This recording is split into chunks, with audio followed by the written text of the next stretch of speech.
kita kasih Tuhan sehingga kita boleh berada di tempat ini. Sebelum kita memulai dengan pembelajaran kita pada hari ini, alangkah baiknya kita mengawalinya dengan berdoa. Baik, ketua kelas langsung saja pimpin doa. Mari teman-teman saya tadi dulu sebelum kita belajar kita berdoa mulai. Berdoa selesai. Oke, Ibu akan memeriksa kalian punya kebersihan kelas dulu. Oke, kalau Ibu lihat kelas kalian sudah bersih, kemudian coba kalian berdiri dulu. Ibu mau periksa kalian punya kerapian. Masih ada yang tidak rapi? Oke, sepertinya kalian sudah rapi. Silakan duduk.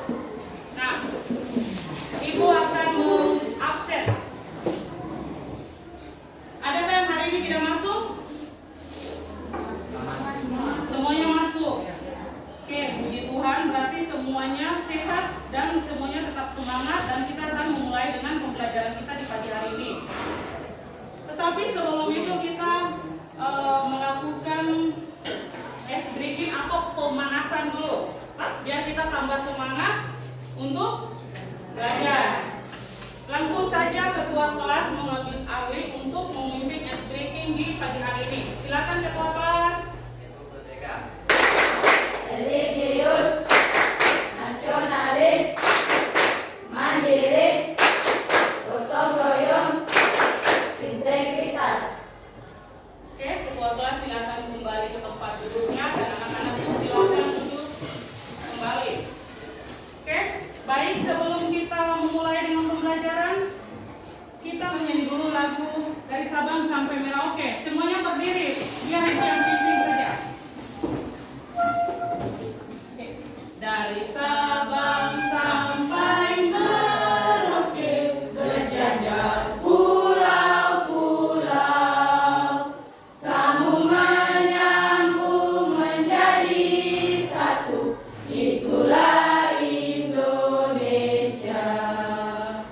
Indonesia tanah airku, aku berjanji padamu, menjunjung tanah airku Indonesia. Ibu di sini ada satu kata motivasi buat kalian. Kata motivasi.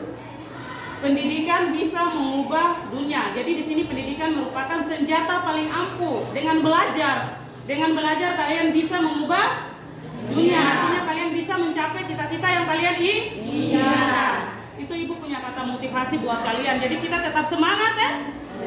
Baik anak-anak, ada yang tahu hari ini kita belajar apa? Silakan Julianti. Kedaulatan Negara Republik Indonesia. Oke, baik anakku. Hari ini kita akan belajar tentang Kedaulatan Negara Kesatuan Republik Indonesia. Anak-anak, ada pun kompetensi dasar, indikator dan tujuan pembelajaran yang akan kita capai pada pembelajaran di hari ini. Untuk itu, untuk kompetensi dasar, Ibu minta Angel untuk membaca kompetensi dasar. 3.3 memahami ketentuan tentang bentuk dan kedaulatan negara sesuai Undang-Undang Dasar Negara Republik Indonesia tahun 1945. Oke, baik. Itu kita punya kompetensi dasar. Lalu kita punya indikator. Indikator, coba Cynthia baca kita punya indikator.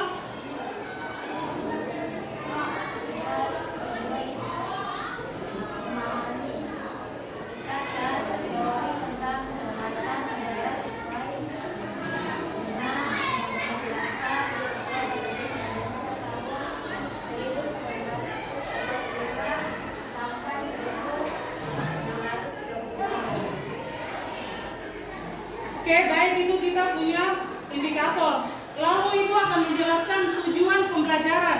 Adapun tujuan pembelajaran yang hendak kita capai secara bersama-sama di pagi hari ini, yang pertama, kalian bisa menganalisis apa itu hakikat dari Kedaulatan Negara Kesatuan Republik Indonesia. Kemudian, kalian mampu untuk menyimpulkan.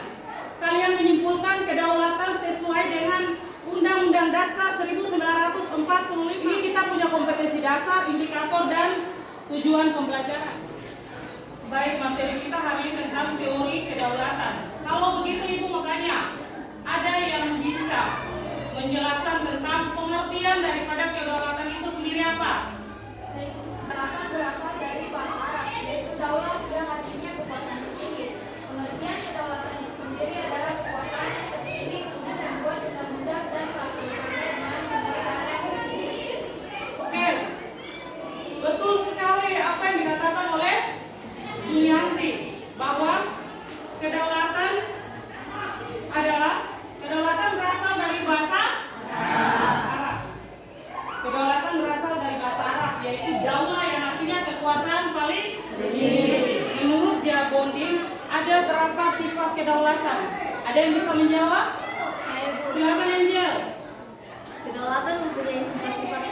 yaitu asli, permanen, tunggal, dan tidak terbatas. Sekali jawabannya Angel. Kita sudah mengetahui tentang apa itu dia punya pengertian dari kedaulatan, kemudian sifat.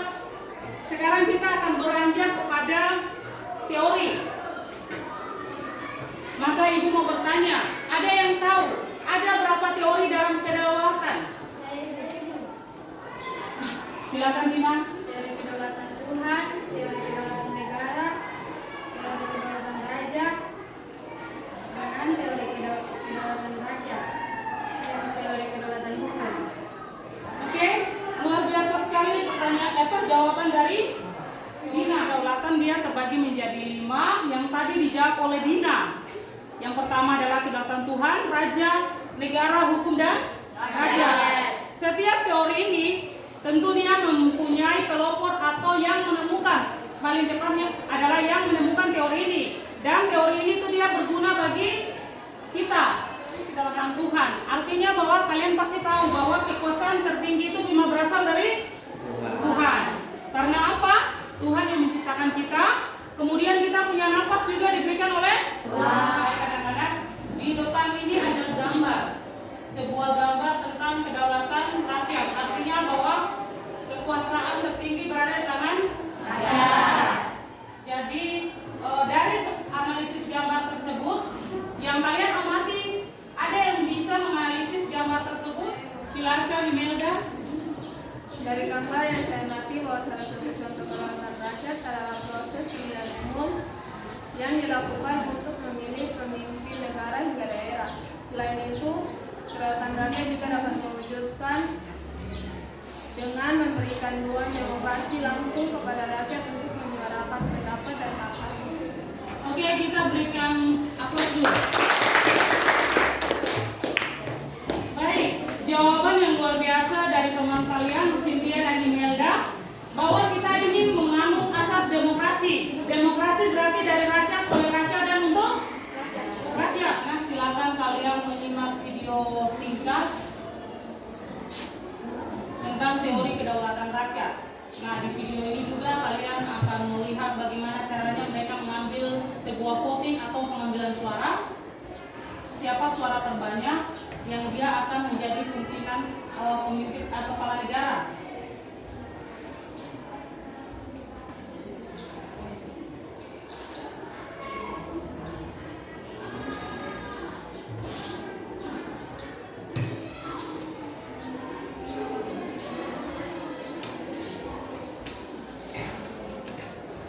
Ibu rasa kalian sudah menyimak video atau film singkat tentang teori kedaulatan rakyat. Nah, dari video tersebut, adakah yang bisa menganalisis video tersebut? Ayo Ibu. Silakan Faramina. Kata daulat dalam pemerintahan berasal dari kata daulah atau bahasa Arab yang berarti kekuasaan tertinggi. Pemerintahan yang berdaulat berarti pemerintahan yang mempunyai kekuasaan tertinggi atas rakyatnya di dalam suatu negara. Oke, ya, tentang video yang kalian tonton di depan.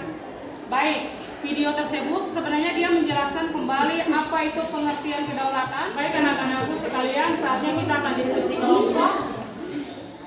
Dan Ibu akan membagikan LKPD, lembar kerja siswa yang akan kalian kerjakan secara berkelompok. Kemudian hasilnya itu akan kalian presentasi di depan. Silakan kalian bekerja dalam kelompok. Waktunya hanya 15 menit saja, tidak perlu lama karena semuanya sudah jelas. Silakan bekerja. Kalau tidak mengerti kalian boleh bertanya.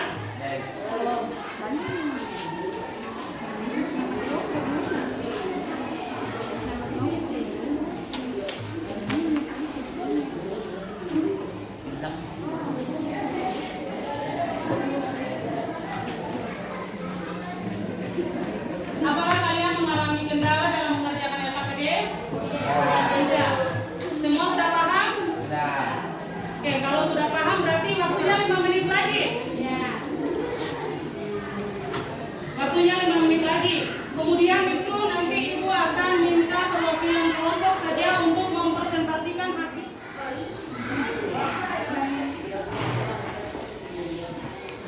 Sama hasilnya.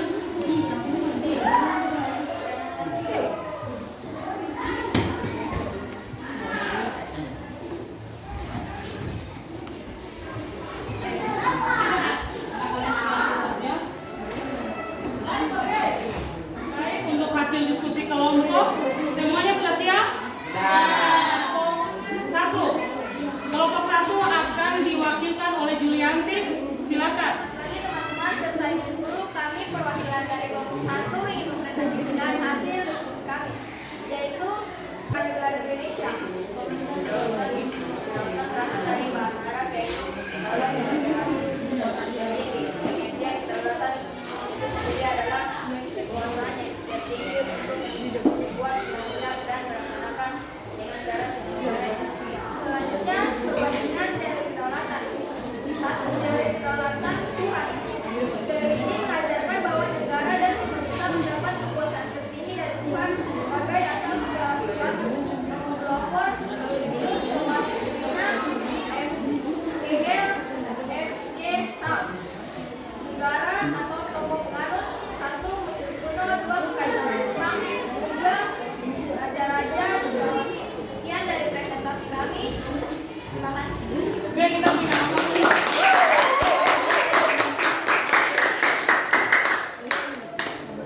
Untuk kelompok yang berikutnya, kelompok 2. Kelompok 2 yang perwakilan kelompok 2 silakan maju. Selamat pagi guru dan teman-teman sekalian. Kami dari kelompok 2 ingin mempresentasikan hasil riset kami. Prinsip kedaulatan dalam sistem penyelenggaraan negara Indonesia. Teori kedaulatan negara menyatakan kekuasaan tertinggi terletak pada negara. Sumber kedaulatan adalah negara yang merupakan lembaga tertinggi kehidupan suatu bangsa dan ekspresi kami. Terima kasih. Tapi dari hasil yang kalian kerja, Ibu sudah bisa menilai bahwa kalian memiliki ketepatan waktu dalam bekerja, kemudian kalian memiliki kreativitas, kemudian kemampuan kalian menjawab atau berargumentasi, terus kemudian mengapresiasi. Jadi Ibu anggap bahwa kalian semuanya memperoleh nilai 100 dari masing-masing kelompok. Kita berikan aplaus sekali lagi. Oke, baik anak-anak, kita sudah ada di akhir pembelajaran.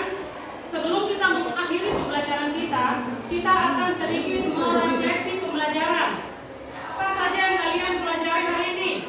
Silakan Martinus. Hari ini kita belajar tentang teori kedaulatan rakyat. Adakah hal menarik yang kalian temukan pada pembelajaran ini? Silakan Julianti. Hal menariknya saat kita menonton video. Saat kita menonton video, selain itu ada lagi? Dan kita berdiskusi kelompok. Kita berdiskusikan kelompok, kemudian kita menganalisis. Baiklah anak-anak, untuk mengakhiri pembelajaran kita di pagi hari ini, kita akan menarik kesimpulan. Nah, kesimpulannya adalah bahwa kedaulatan merupakan kekuasaan paling tertinggi. Kekuasaan tertinggi ini, kalau misalnya kita aplikasi dalam kehidupan kita sehari-hari, bahwa kedaulatan ini berada di tangan rakyat. Rakyat yang memegang peranan penting dalam hal ini adalah, misalnya Ibu kasih contoh, rakyat memilih presiden dan wakil presiden untuk menjadi kepala negara. Jadi kedaulatan rakyat ini dia sangat berpengaruh dalam kehidupan kita sehari-hari. Oke, baik anak-anakku, sekian materi dari pembelajaran kita di hari ini, dan kita akan ketemu di minggu depan lagi. Sebelum kita mengakhiri juga, di sini ada soal evaluasi. Soal evaluasi ini kalian kerjakan di rumah dan akan kalian kumpulkan minggu depan pada saat jam pelajaran PKN. Baik, sebelum kita mengakhirinya, alangkah baiknya kita mengakhiri dengan berdoa. Nah, untuk berdoa, Ibu persilakan ketua kelas. Ketua kelas memimpin teman-temannya berdoa. Nah,